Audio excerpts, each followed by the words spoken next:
ECGC limited ने 19 सितंबर को भदोई में निर्यातकों के लिए एक जागरूकता एवं आउटरीच सत्र का आयोजन किया। यह सत्र ईसीजीसी सेवाओं को डिजिटल रूप से अपनाने, विभिन्न ईसीजीसी पॉलिसियों और दावों पर आधारित था। इस सत्र में भदोई के निर्यातकों ने भाग लिया। इस सत्र की शुरुआत ईसीजीसी वाराणसी शाखा की शाखा प्रबंधक मुरलीधर महतो के परिचय से हुई। उन्होंने बैठक का उद्देश्य समझाया और निर्यातकों को ईसीजीसी सेवाओं को डिजिटल रूप से अपनाने के महत्व तथा ईसीजीसी पॉलिसियों और दावों के बारे में मार्गदर्शन भी दिया। भदोई से फारूक जाफरी की रिपोर्ट।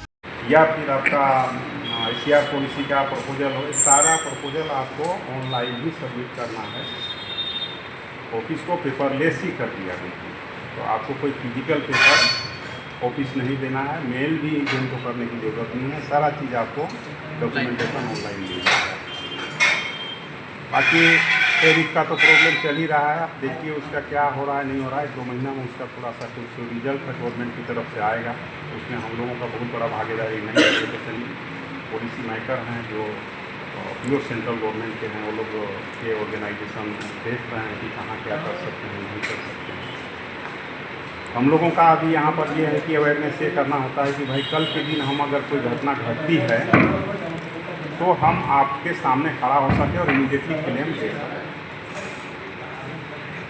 तो उसकी आपका एक फॉर्मेलिटी है, एक बहुत बेसिक फॉर्मेलिटी है कि भाई आपका ट्रांजैक्शन सही होना चाहिए। ट्रांजैक्शन आप अगर बैंक के थ्रू भेज रहे हैं तब तो बहुत अच्छा है, क्योंकि बैंक उसमें मदद कर देती है कि उसमें नॉन पेमेंट एडवाइस बैंक के थ्रू आ जाता है, कॉपी होता है। लेकिन जहाँ पर डायरेक्ट डॉक्यूमेंट्स अगर आप लोग भेज रहे हैं वहाँ पर थोड़ा हम लोगों को लाइबिलिटी एक्सेप्टेंस मीन्स आपका बायर से माल का एक्नॉलेजमेंट जो है ये थोड़ा कंपलसरी है कि मैंडेटरी है। अगर वो होता है तो बहुत आसान हो जाता है, तो करते हैं तो उसमें कोई दिक्कत नहीं आएगी। बाकी शिपिंग लाइनर भी POD दे देगा आपको, तो एक ऑप्शनल है कि भाई शिपिंग लाइनर भी सच एंड सच कंसाइनिंग को इस दिन में डिलीवर कर दिया, ये लाइनर भी आपको दे देगा। लेकिन यदि अगर बायर से आपका डायरेक्ट बायर से यदि अगर एक्नॉलेजमेंट हो गया है लाइबिलिटी एक्सेप्टेंस का या माल डिलीवरी का, तो आपको कोई दिक्कत किसी भी तरीके की। तो आप जो बेसिक चीज़ है, बेसिक चीज़ को थोड़ा ध्यान रखिए। किसी भी बायर का अगर कोई SCR SCP पॉलिसी है तो डिक्लेरेशन बेस्ड पॉलिसी में डिक्लेरेशन 15 या 15 तारीख से नेक्स्ट महीने का जो 15 तारीख का टाइमिंग है 15 या 15 से पहले दे दीजिए। Advance premium, suitable advance premium रखिए हमेशा, क्योंकि IRDA का भी से के अनुसार जो है आपका 64BB के अनुसार जो है कि एडवांस प्रीमियम जो है लीज चालू होने से पहले आपका एडवांस प्रीमियम इंश्योरेंस के पास होना चाहिए।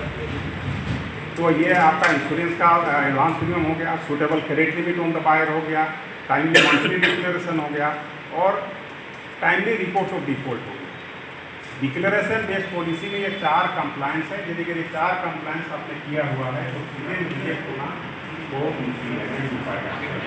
अगर अनटिल एंड अनलेस या आप और मैं बनारस शाखा में सहायक प्रबंधक के रूप में पदस्थ हूँ और अगस्त में मैंने इस शाखा में ज्वाइन किया। और मैं जैसा सर बता रहे थे आपको संक्षेप में मैंने काफ़ी सारी चीज़ें आपको क्लियर करी शाखा प्रबंधक सर ने। अब हम थोड़ा फॉर्मल प्रेजेंटेशन के माध्यम से देख लेते हैं कि क्या क्या पॉलिसी की अवेलेबल हैं आप एक्सपोर्टर्स के लिए और आप उसको किस माध्यम से ले सकते हैं, क्या क्या कंप्लाइंसेस जो आप लोगों को ध्यान रखने हैं पॉलिसी अगर आपने ली है, ताकि आपको क्लेम के टाइम पर कोई भी दिक्कत ना आए।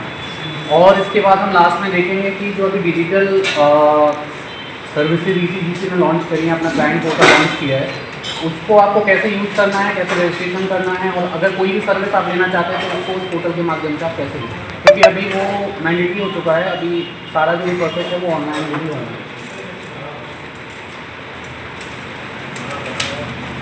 तो एक ओवरव्यू है ईसीजीसी का। ईसीजीसी की स्थापना 1957 में हुई थी और ये ministry of commerce government of India के अंदर एक PSU है। क्योंकि ये इंश्योरेंस कंपनी है तो इसको रेगुलेट IRDA भी करता है और ये उसके रेगुलेशन के अधीन भी है।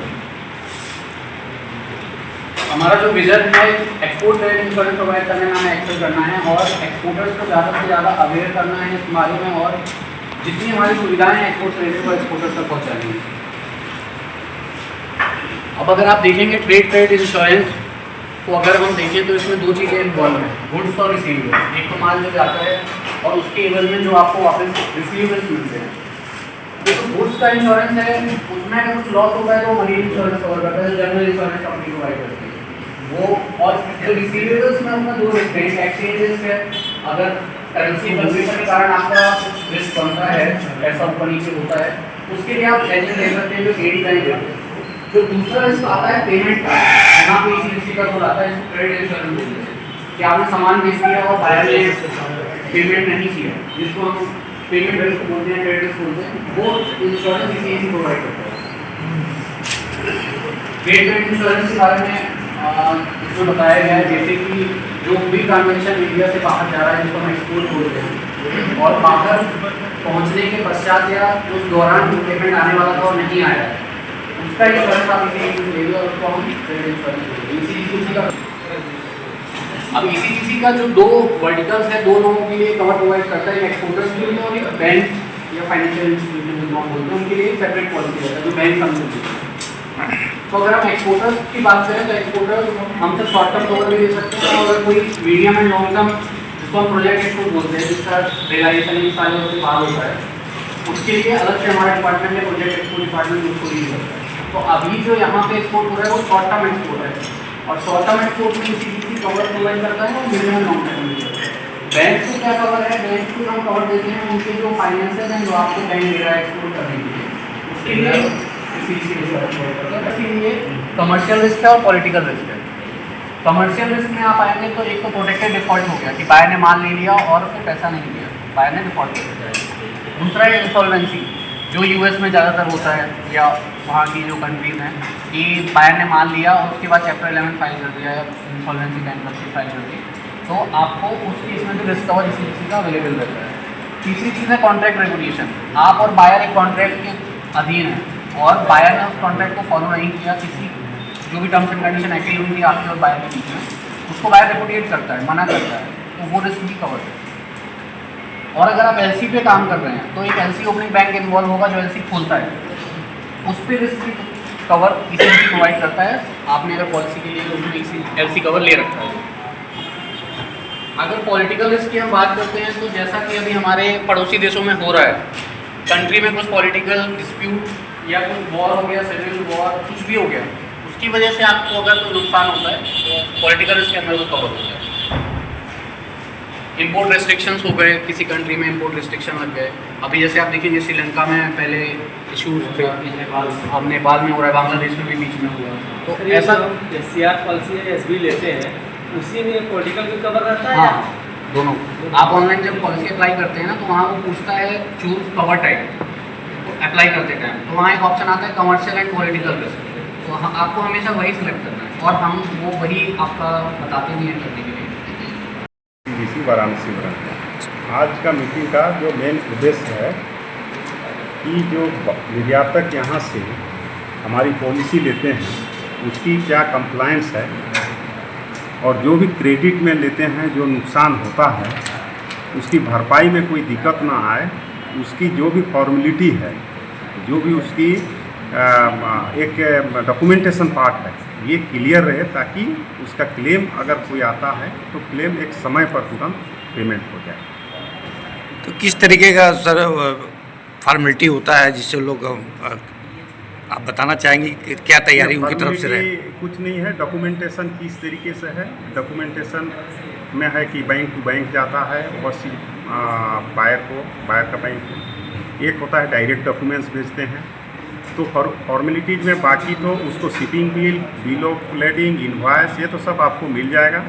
मेन है उसकी जो डॉक्यूमेंटेशन पार्ट्स में लाइबिलिटी एक्सेप्टेंस का, बायर से लाइबिलिटी एक्सेप्टेंस होना चाहिए कि भाई मेल से भी वो कंफर्म करते कि भाई माल हमको मिला है। ये मेन डॉक्यूमेंट्स आज के दिन में ये है। तो सर उसी प्रयास को लेके आज यहाँ बैठक है? उसी प्रयास को लेकर के हम लोग अवेयरनेस कर रहे हैं कि भाई कुछ जो भी गाइडलाइंस गवर्नमेंट की है, RBI की, DGFT की है, क्या फॉर्मेलिटी है, किस तरीके से एक्सपोर्ट होना चाहिए, इसको थोड़ा हम लोग एक्सप्लोर कर रहे हैं, वो उद्देश्य है। और दूसरा, गवर्नमेंट ने हम लोगों का पूरा डिजिटल पेपरलेस कर दिया है ECGC को, तो कल के दिन हम लोगों को कोई भी जो ऑफलाइन का है या कोई डॉक्यूमेंटेशन प्रैक्टिकली जो है या डॉक्यूमेंट्स फिजिकली है वो हम लोगों को नहीं चाहिए। सारा चीज़ जो है ये ऑनलाइन करना है। ये ऑनलाइन के बारे में बतलाया जाएगा। अब एक्सपोर्टर भदोही में ही बैठ करके सारा काम करेंगे। कोई चीज़ बाई पोस्ट बाई मेल ये सब कुछ नहीं करेंगे। ये सारी चीज़ हमारे नई सिस्टम में लागू हो गया है। आपकी तरफ से किस तरीके का सपोर्ट है निर्यातकों को? निर्यातकों को हम लोगों का जो क्रेडिट इंश्योरेंस है, क्रेडिट इंश्योरेंस में हम लोग जो भी नुकसान अगर होता है एक्सपोर्टर को, हम उसको भरपाई एक 80% से 100% तक करते हैं। जो पॉलिसी और लेते हैं, जिस तरीके की पॉलिसी लेते हैं, बहुत सारी पॉलिसीज़ हैं जिसका परसेंटेज जो कवर 80%, किसी का 90, 95 अप टू 100% तक कवर हम लोग कर रहे हैं। कोई भी अगर नुकसान होता है तो हम लोग यथाशीघ्र उसको प्रयास करते हैं कि पॉलिसी में क्लेम देने का प्रयास करते हैं।